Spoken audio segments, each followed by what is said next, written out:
All right, and 3, 2. Well, I am so excited to bring you this garden tour today. One of the most, if not the most exceptional small gardens you will ever see, and it speaks to me because I am here with my friend Sammy, one of the cutest people on the planet, who shares my obsession, my fascination, my absolute adoration of all things boxwood and tailored small space gardens. And boy, this is spectacular. Thank you. Thanks. We love it. It's our a little haven. And who else do we love because they did your garden? John Fluitt. Yes. John Fluitt at Garden Design and Roger, our buddy Roger. They have worked with you for years. Absolutely. And here's a little piece of trivia. Sammy went to high school with Stuart's mom in right. Midwest City. Go Bombers. Yeah, and this all came out while we were visiting one day over coffee in this absolutely divine space in her backyard. Eminently charming, eminently livable, eminently beautiful, and ever expressive of the personalities of both you and your husband, Van, who is also... Oh, he loves it. He's the one that manicures, and he loves this. He's very earthy. So I give it all to you, John, everyone who's helped, and Van. Well, it's absolutely incredible, but definitely your taste and sensibilities permeate every square inch of both this outdoor space and also her indoor space, which when you get back from your travels and I get back from my travels, we are going to film for you. You will absolutely love it. Thank you. That's my forte. I like that too. Yes, thank you, my dear. Thank you so we're going to much, let you go back inside. Thank You've you, got honey. some things going, and I Absolutely. guess I'll just take it from here. All right. Okay. Thank you, honey. Stuart, let's do it. Well, I love visiting gardens like this because they give me so many ideas for my own garden. Now, this one is actually a smaller template than even mine, but it is very, very tailored. It's very manicured, and it very much mimics the kind of style that I like, as I mentioned earlier, with lots of clipped boxwood and punctuations of container gardens with color. So, Stuart, if you would, I'm going to let you kind of come off of the porch area and look at this spectacular side garden.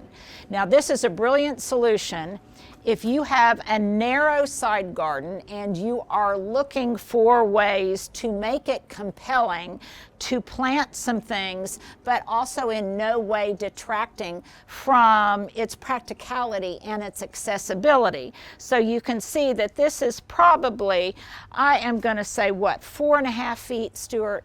This area here, maybe 4.5 feet. And then there are these, what are these called? Railroad ties here, and then it goes up on another level where there is more greenery, more foundational plantings.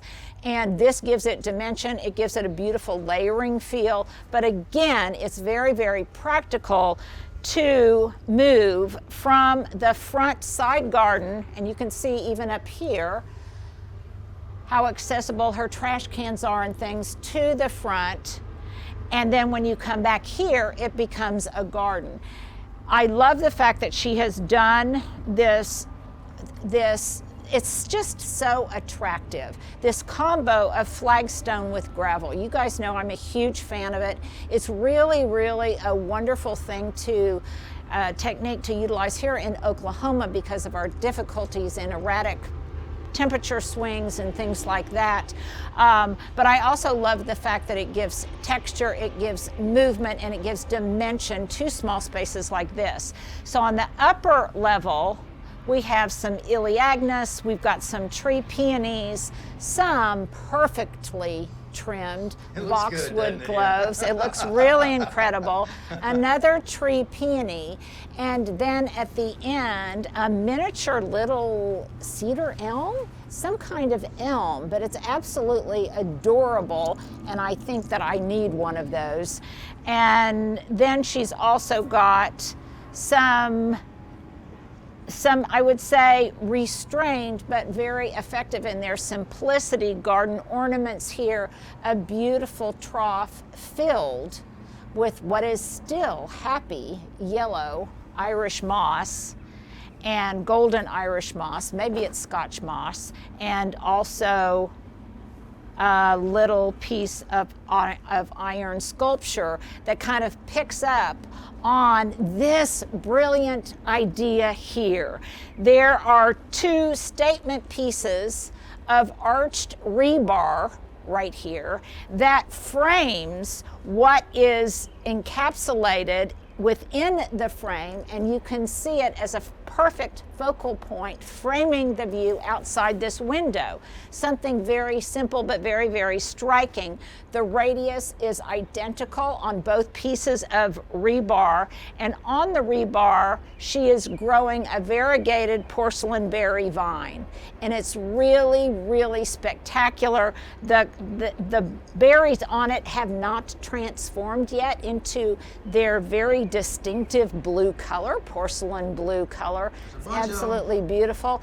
It can be, in some ways, it can get a little bit out of hand, but in this confined area, it's the perfect application for it.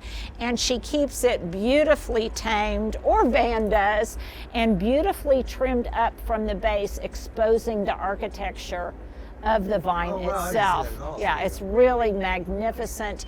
And imagine what this space would look like without this rebar and what it looks like with the rebar. So talk about something relatively inexpensive and a brilliant component that you could add to your own garden. And it looks magnificent not only when you are head on looking at it from this perspective, but also if you are looking down the long view. Yeah, the long view from either end, from this end to the other end, from south to north. So a small garden need not lack a certain spectacular quality. She even has not only some robust hosta in here, but look, there's a little tiny bird bath. It doesn't look, and a little stool. It doesn't look cluttered. It looks very clean. It looks very neat, but it is just packed fully with tons of personality. Now, let's just kind of move on and go to another garden room. Well, let me give you some perspective and some orientation from inside out. So this goes into their kitchen. This wonderful little patio off of their kitchen is simply divine. It is enclosed. There's a wonderful roof over it. All of the trim is painted to match the trim of the rest of the house.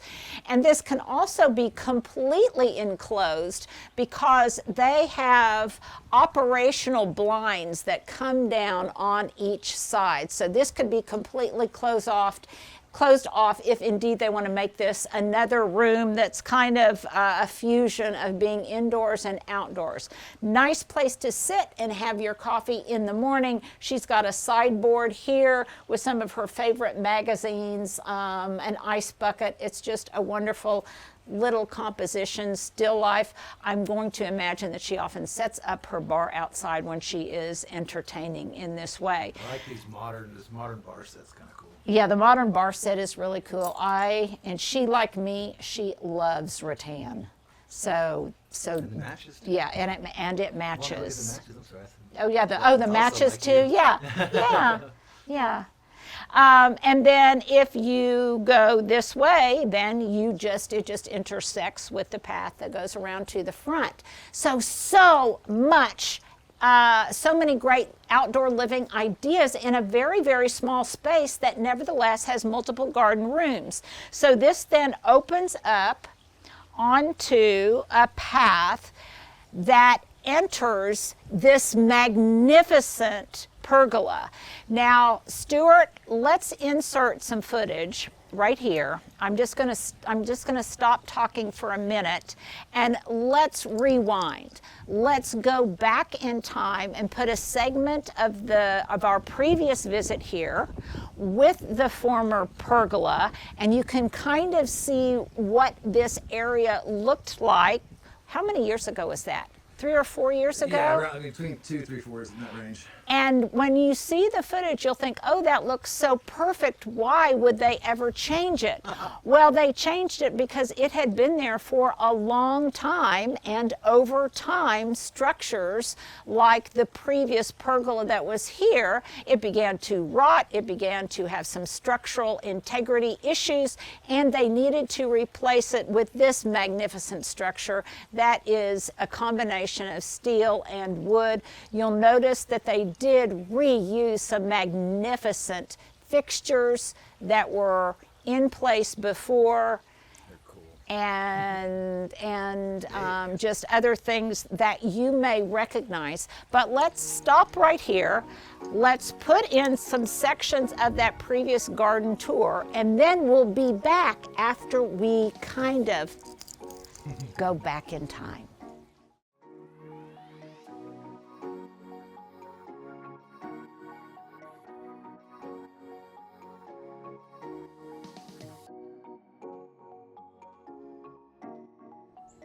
It's not necessarily low maintenance, but by the same token, you don't have any lawn to mow.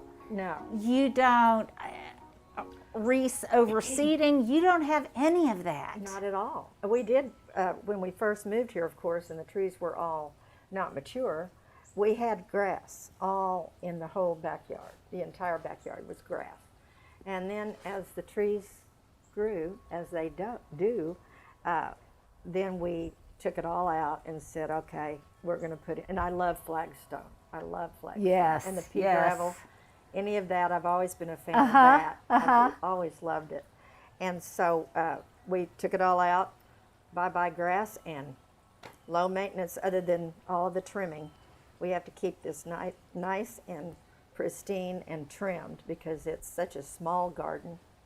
And well, it being a small garden makes it manageable. it does. It helps you actually relate to the garden in a very personal way, and I find it therapeutic and really cathartic, especially now, to be able to come outside and do some of your own work. So I want to make sure that Stuart, this needs to be our thumbnail for this video, because this vista and these garden rooms, sometimes I think small gardens lend themselves to making small garden rooms more even than large gardens. I think so too.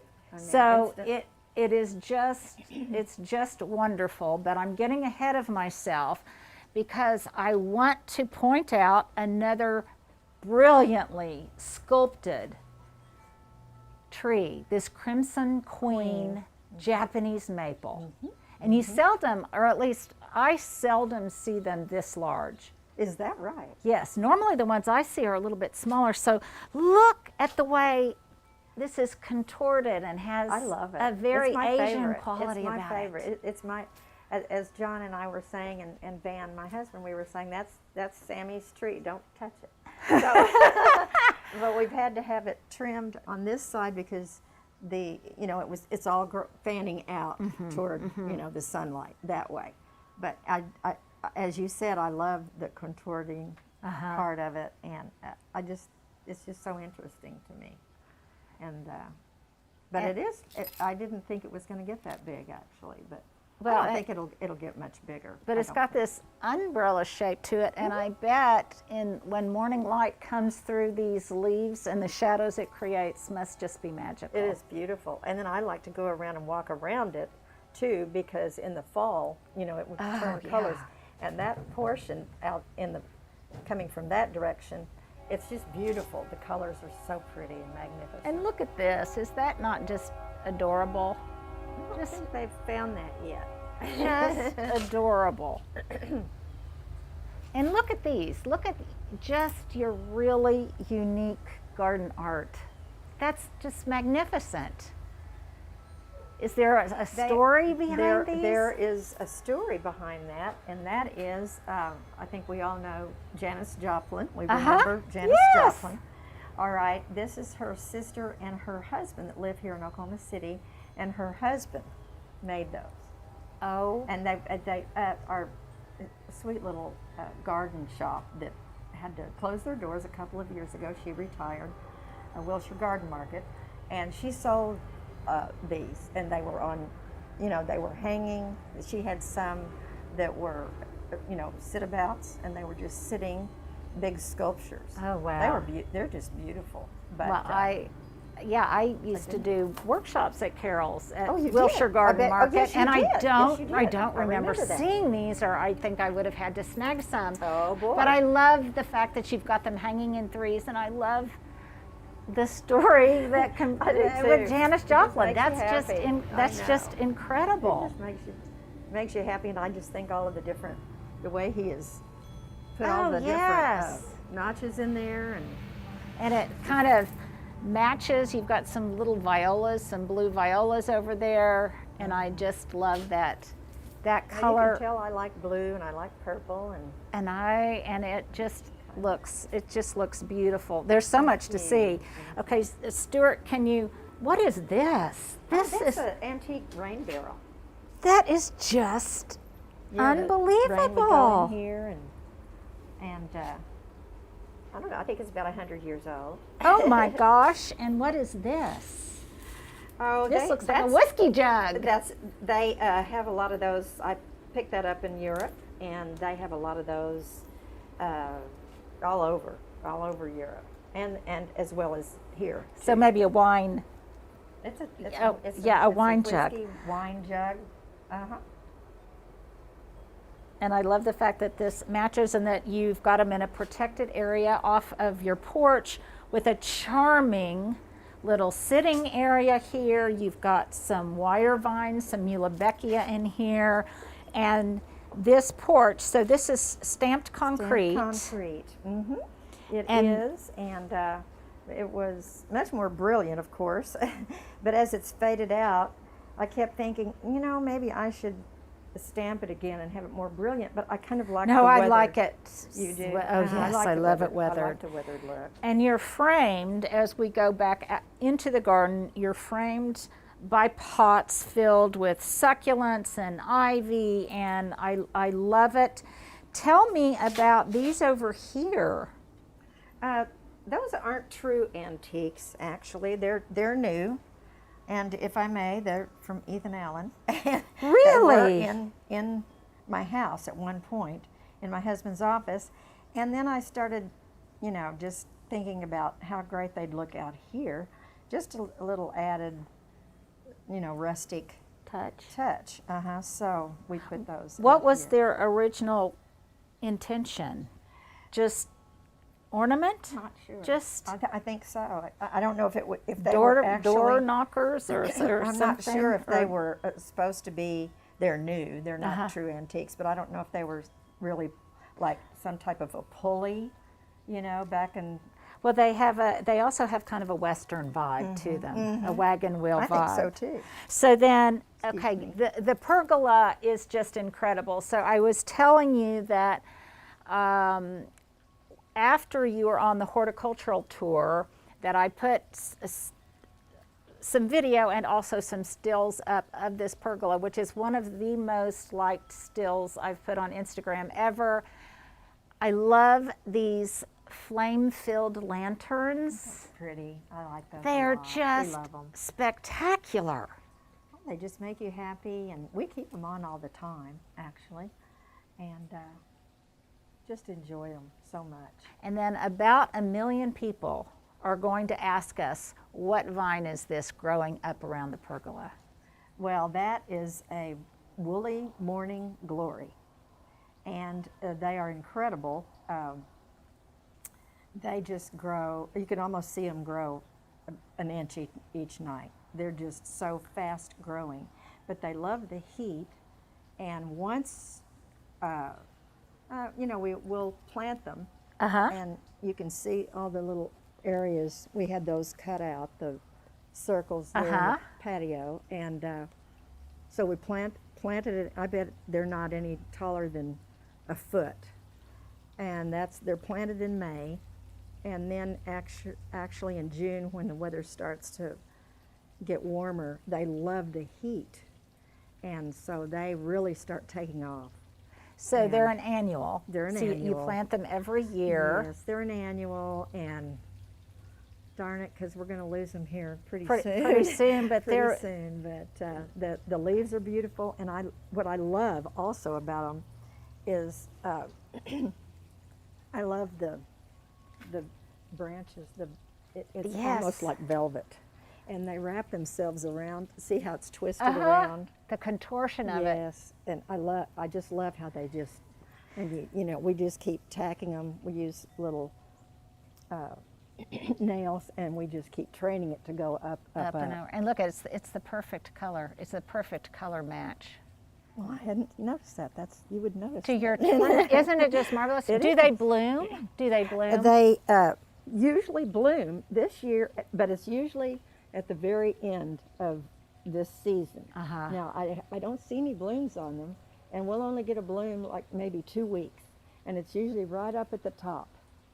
And what they- color is it? It's kind of a purple. Is it's it? a very faint, kind of a violet color. Well, this is so spectacular. I love it. I would not mind if it never bloomed because it's really just spectacular. I think it's just all about the leaves and And the then coverage. you can just see she was talking about creating planting pockets at the base of the posts, and just one plant, it looks like. One Per- actually. No, Is it I just think we one? did two. We Two, did okay, there's plants, two, Two okay. plants per circle. Well, it just frames it gloriously for a morning glory, for a woolly morning just so glory. pretty, And yes. then you've got additional string lighting in here. What a wonderful place to sit just and love it. dine, have breakfast, and you're on a golf course. We are on a golf course, and we get to enjoy all those beautiful trees out there as well, and space. You know, we have a nice lot because we can enjoy Yes. those huge trees out there, you know, far enough away where we don't feel like we're, you know, claustrophobic by Right. any means, and we can just enjoy the. And you feel a little bit like solitude. you're in the country, and you can You see really the do. coloring as the fall leaves start to turn. And happily, you've got a red oak right here that looks like two of them maybe. Is that an oak? It's hard for me to tell. This one right here that is a an maple? October. October Glory. Glory. Yes. Okay. That's an October Glory, and then of course that beautiful magnolia. Look at the size Oh of that my one. gosh. Isn't that beautiful? It's And I thought it was going to be a small type, but Uh-huh. it's not. But it's not.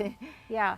turned Well, out it is just brilliant and a nice evergreen structure to have there in the corner, and you feel very framed in. And then we've got just your classic, just a cedar tree down there to give you some added privacy. Privacy. And I bet the birds love it. Oh yes, they do. They love it. And then of course the squirrels, they like everything. They, yeah, sadly they do like it. Yes, They like it all. they like everything, and you're kind of flanked in boxwood in both pots and in the beds with more of the mondo grass. You've got a separate ancillary seating area over here. You feel, again, not at all confined or claustrophobic because you can see through the wrought iron fence. You can see lots of through space. all of the trees because of the way you've got them sculpted. You can even see through the pergola. Well, So- we were going to put a roof on it, and I'm so glad we didn't because it would have darkened the Yes. whole area, and it would have darkened inside of the house. So I'm glad that we did keep that open. And it would have also really affected what you could grow underneath it. Yes. Because I'm sure this morning glory, Well, and I have to tell you a little story too. When we first moved in, and this was actually 20 years ago, and it really was country. I mean, it was the end of the road it was a dirt road, and now my. you can see Yeah. on Covell, it's just huge. But there was nothing out here at all. We had one little tree, and so we called Garden Design Associates, John Flewitt, and he said, okay, we drew up 3 plans, and we picked from one particular plan and decided on that. And so we had decided, okay, we'll just do this in stages. And so I went to work. Van went to work. It was a weekday, and he said, the crew's coming out, and so we'll probably be home, gone by 5 when you get home. And I came home, got home about 5:30, and I couldn't wait to get to see what they had done. And he put the whole yard in all at once. Oh my gosh. And I just started crying immediately. I was like, yeah. no, there's no way. This is, and then of course I called John, and he just started laughing. And I said, "You are such a little." He is a little elf. John, we adore John, don't we? He is something else, and so talented, and then, but now it's changed a lot from the initial. Not a lot, but anyway, we just started enjoying the backyard right off. Well, and as a garden should, it should evolve over time. And Stuart, you can kind of show the pathway that goes back and runs parallel to the golf course with a lovely sidewalk and a walking path. And a different perspective every.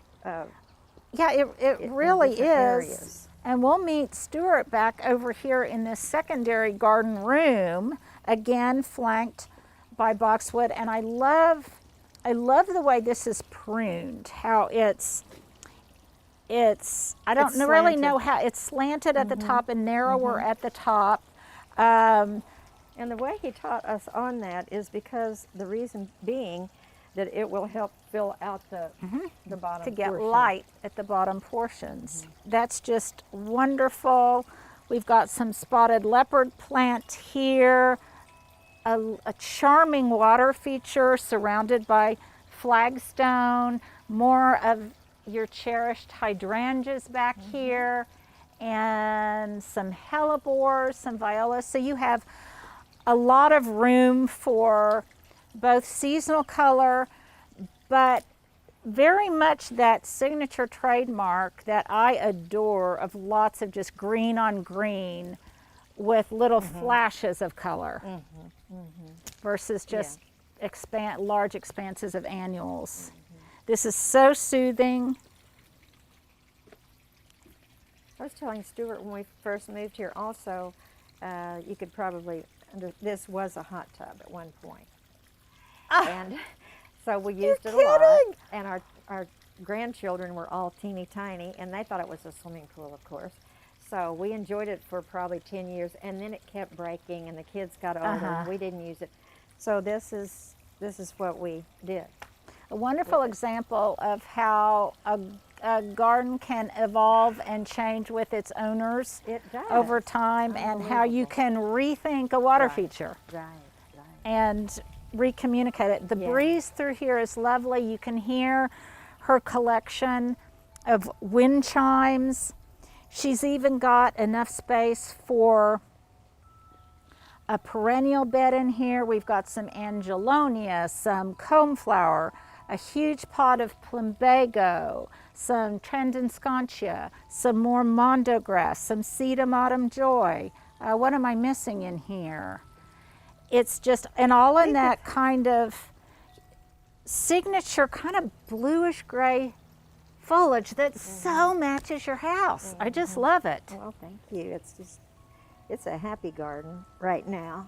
It's very happy. And it's very looks like happy. We're catching it right at the right time too, because I guess we're going to change here in about another week. Yes, in another week. So whenever you guys are watching this, it is October 21st today. 21st. So we have yet to have a hard freeze. So a lot of this stuff is still very happy, but it could not be more beautiful out here.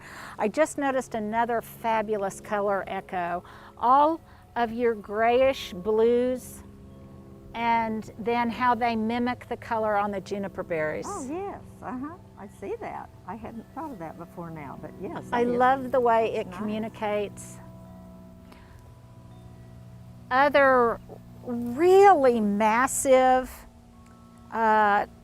boulders with wonderful lichens, more Indian hawthorn,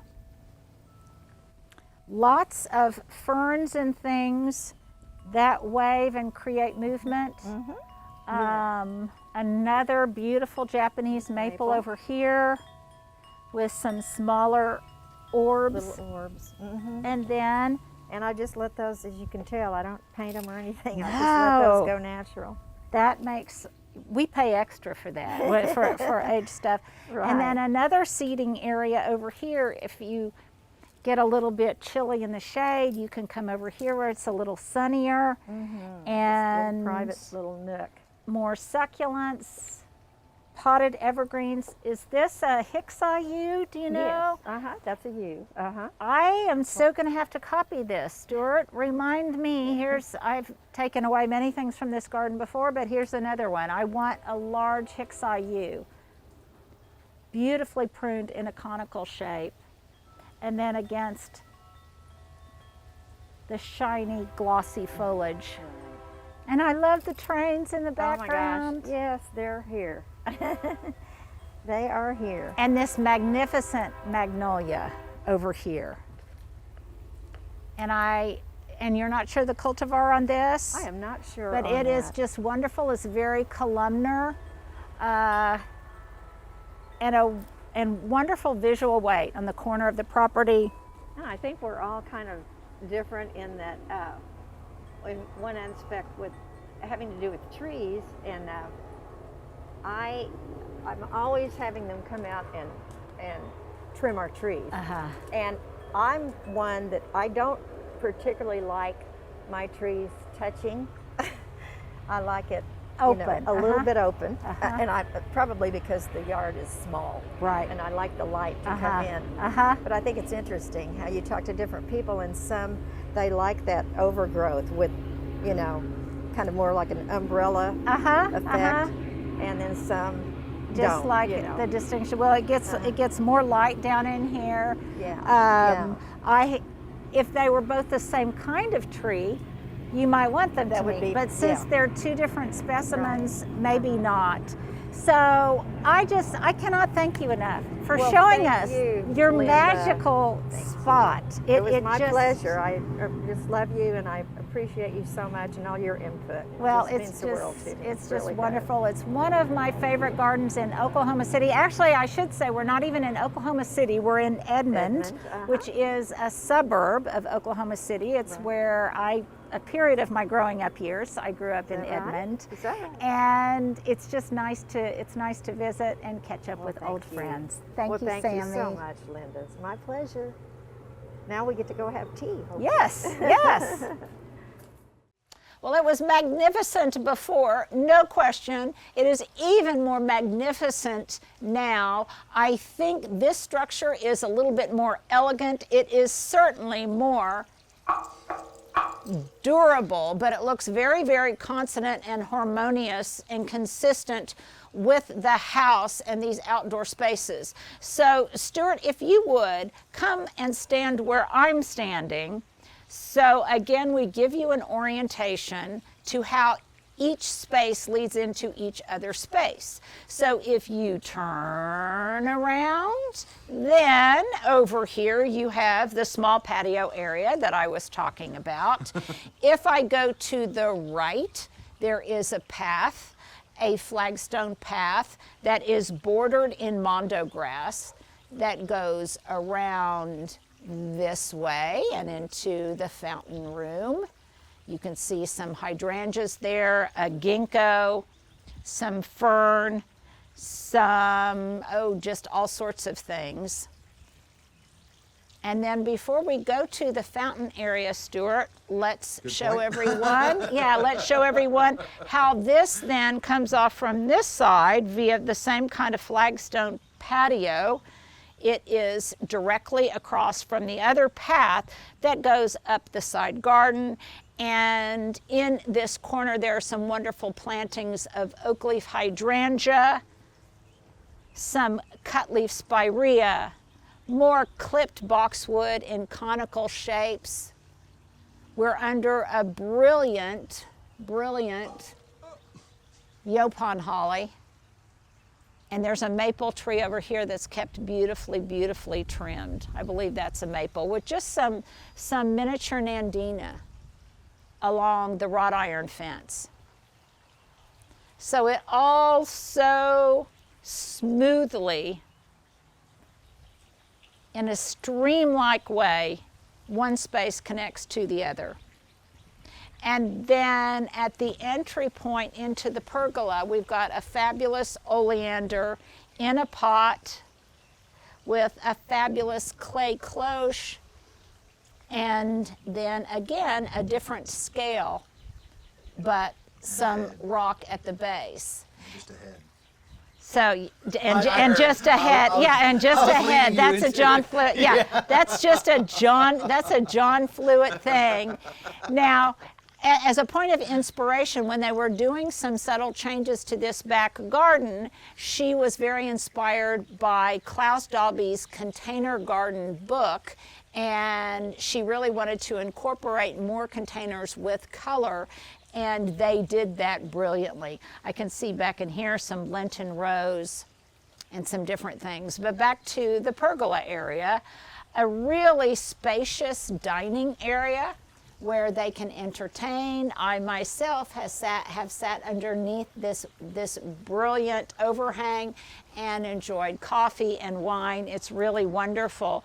And then I believe this is new. Yes. So they did, it is new? Yes. Okay, so they added a tiny little kitchen area that has both a grill and it looks like a warming oven and an area and a surface upon which to prepare foods and such.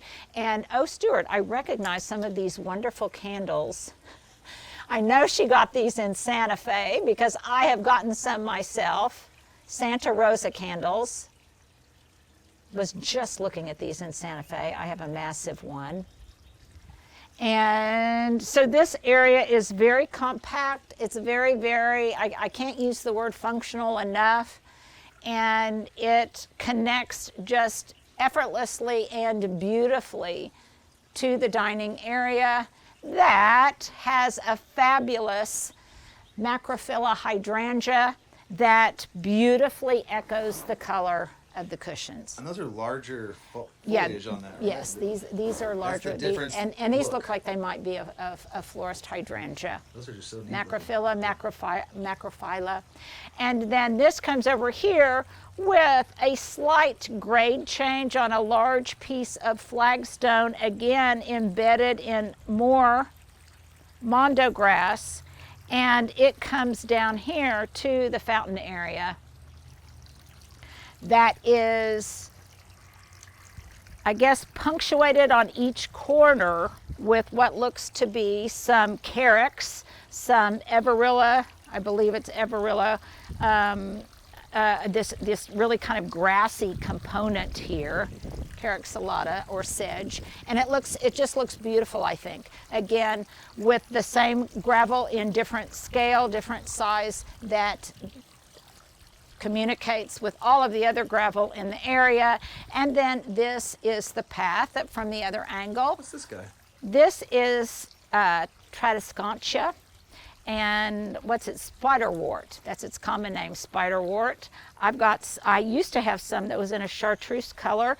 It can really get overly aggressive, but right here it's a perfect application of its use in this area, and it's doing beautifully here. And she's got a hydrangea. She's got another, I bet this is a hydrangea too. I bet Really? this might be this, yes, I'm gonna guess Wait this a second. is, Wait a yes, second. yes, Can you make a Yes. hydrangea just like you Yes. can a snowball into yes, a tree?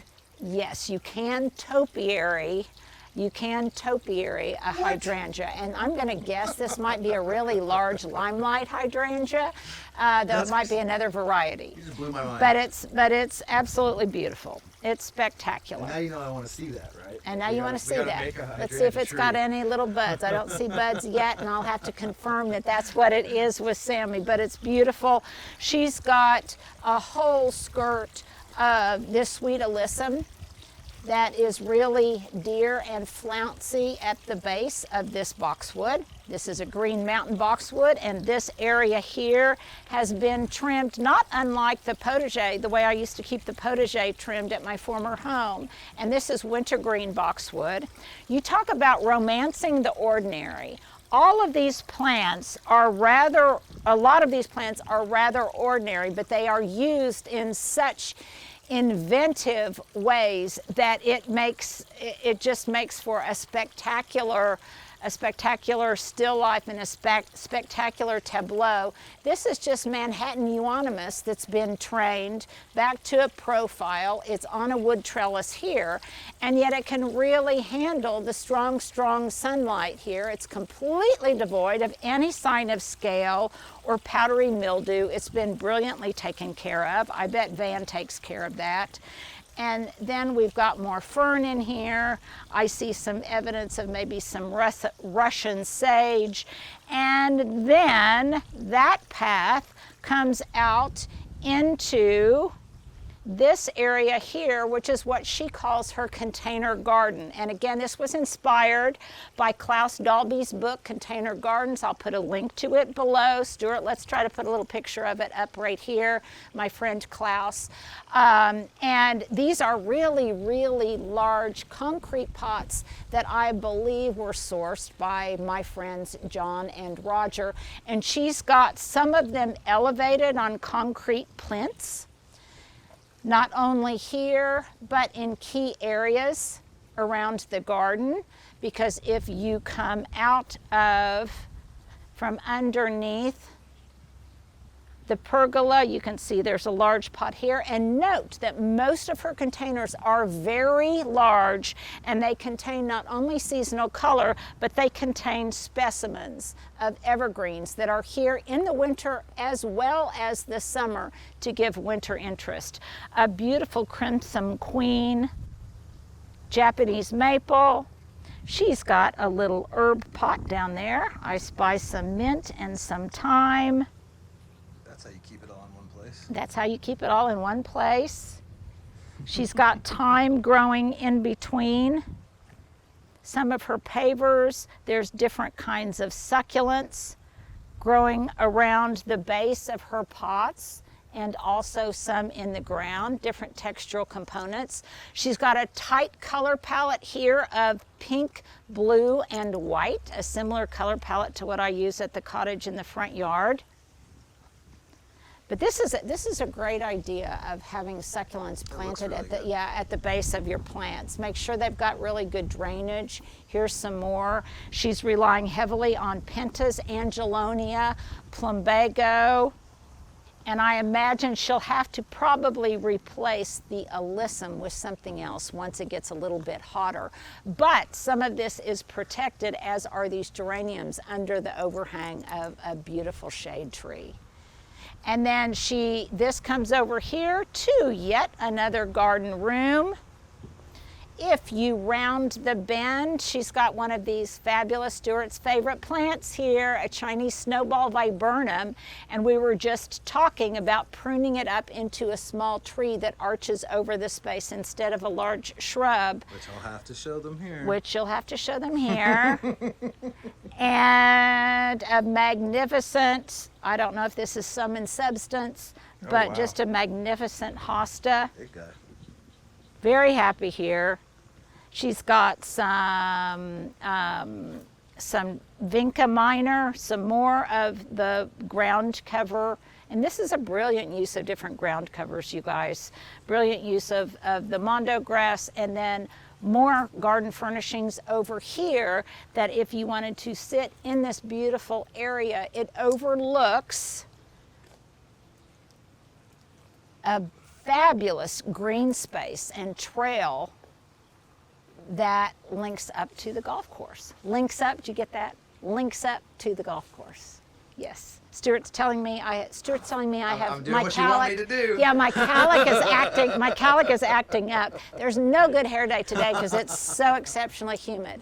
Over here, she did what I did at the cottage, and she's got kind of a wall of Nellie Stevens holly by a brilliantly pruned magnolia tree. Oh wow, that is huge. and she's got a juniper over here and another magnolia, and then in this corner she's got some hydrangeas, she's got some more spirea, she's got another tree peony, and more boxwood that kind of are up here hugging the Harry Lauder's walking stick. Oh, wow. Something contorta. That's my question of the day. I can't remember the botanical name, something contorta, but it looks like it's called Harry Lauder's walking stick. I used to have one of these at the old garden, and it's just a curiosity, a fun curiosity. I love how delightfully awkward it is. Yes, it just is kind of, well, it's just whimsical. All these, we can't find the word. And then there's some sedum, autumn joy there, and some more euonymus. Another And I mean everything, and always this is weeding. always weeding. But this is probably one of the most manicured gardens I've ever been in, and I have never been here when it was not like this. Now Van does a lot of the gardening here, but she also gets help, as I do, from our mutual friend Victor, who helps her prune the boxwood. And it's nice to have a helper, because I used to do all the boxwood pruning at the other house myself, and now I don't have as much time. So it's done by hand. So it's very, very helpful to have someone in your corner who can do it when you cannot. And that's a wonderful thing. How many years did you mow your yard over there? Oh, by got yourself? mow my yard and edged all and pruned all of that boxwood. It is Yes, for let's say 27 years maybe. So the whole thing, if you could just maybe even step back, Stuart, and let's just get a wide shot of this area so you have a good idea of how everything fits into place. And we'll take a break here, and then I want to go around to the front to show you again the context in which her home resides and some brilliant and innovative solutions for spaces that she's got in her front yard surrounding her drive. Now the front yard is really small, but again, ingenious use of a lot of boxwood, which is why I think Sammy calls it the boxwood house. She said as soon as we leave, she's going to count just how many boxwood she has, and I thought we need to have a competition between herself and myself to see just which one of us has the most. Hers are definitely more mature because she's been in this house for, how long did she say, 25 she years? did say, I think it was 27 years, so a pretty long time. So her boxwoods are mature, but I just love the way they kind of flow together in different geometric shapes. I love this wrought iron sign. Isn't it spectacular? And it just ties in with everything Yeah. else too. And then just simple gravel mulch that just flows up here with some statement making boulders and boulders that surround another Yopon holly, and then again romancing the ordinary of boxwood, Roman Yopon holly, Nandina domestica that just comes up. Well, I just now noticed a little rock, like it's a rock area in the Surround, area. Yeah. right, and it gives different levels and dimensions. She's got some nepeta here, and then one of these magnificent large bird baths that we have seen at John's. And what's wonderful about it is its massive size. Yeah. And it makes it so appropriate in this space with this little drift of mondo grass around it. But just imagine how much less impactful it would be if it were small, if it were just like 12 to 15 inches in diameter. This is absolutely massive, and because of that, it really makes a statement. And then she's just got more evergreens And up here. He probably drank some of those bottles, right? I have no idea. Actually, He not. said the blue bottles. No, actually not. This is an artisan that they use. Oh, okay. And so it was the artisan who consumed whatever was in those bottles. And then it goes all the way up here with concrete balls, just the simple elegance of one type of plant, one color of plant in really, really large pots, Showing like the some topiary, and just another lovely seating area on this wonderful aged cobblestone front porch that leads around to the back where she's got some clematis growing. Guard dog. Guard dog. I want to show them these faces. And more faces staring out at you. That's so delightful. So nice porch moments. I love the way instead of small gravel, she's used large rocks to mulch her massive planters. And then, just so people can kind of get an idea, Stuart, let's just kind of show them the garage. So go around this way in a slow pan. More boxwood, of course, growing underneath the profile of these massive, massive shutters.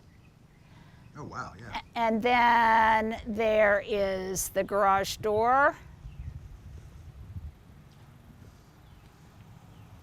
And then over this way, she really wanted to point out this new addition on the north side of the house with, again, great execution of romancing the ordinary, common plants, liriope, boxwood, Indian hawthorn, Chinese hollies, oak leaf hydrangeas. But then all of these set off with this wonderful entryway here of stone with copper finials, stone and wood fencing that then gives you entry into what goes into the backyard. And so with that, Stuart, we have come full circle. I hope you guys enjoyed this wonderful small garden tour today, one of my favorites in Oklahoma City. It is just, I think, it just does the best of kind of creating an English garden with different rooms, each one as interesting as the next in a very small space. And let's end on the marvelous, marvelous bark Oh, wow. How did I not see that until right now? of this fabulous tree. Okay, I'm going to ask, even though we're ending, why does it do that? Because it's just Mother Nature doing its thing. Why, I don't know, and I'm not even sure I know what kind of tree it is. I don't think it's a Chinese pistache, but whatever it is, it's magnificent. The bark is magnificent. The whole garden is magnificent, as is Sammy for letting us come over and take this tour of her garden. Okay, now that I stepped away for a moment, it comes to me what it is. It's a lacebark elm grown because of its just absolutely fabulous peeling and spectacular bark. I think I didn't recognize it because so often they do not get this large in Oklahoma. This is one of the largest I have ever seen. And thankfully, it has never been brought low by an ice or a windstorm. So absolutely magnificent. I'll be curious to see if I check with the OSU Extension Center if it's still a recommended tree for Oklahoma, because it truly is magnificent.